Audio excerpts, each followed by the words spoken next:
just by placing my thumbs underneath my hair and gathering it up into a ponytail. Doing it this way just helps to maintain the volume on the top. Next, loosely twist your ends clockwise about 1 to 2 times, and then just bring them over the top of your bun, and it should look a little something like this. And then if your ends are still showing, just tuck them underneath your bun, and I left the very ends poking out at the bottom. I just love like the casual look that this creates.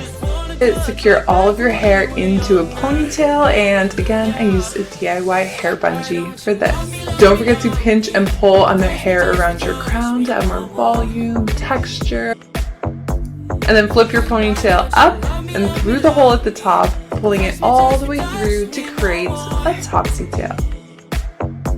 And tie them together by crossing your right section over your left, and this will create a hole.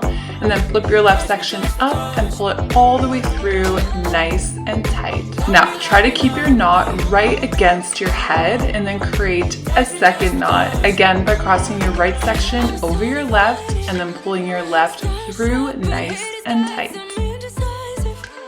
Pieces. What a beautiful and simple updo. I told you it was quick and easy. I can't wait to hear what you think. This is definitely going to be my go-to all summer long. But I really hope that you liked today's video.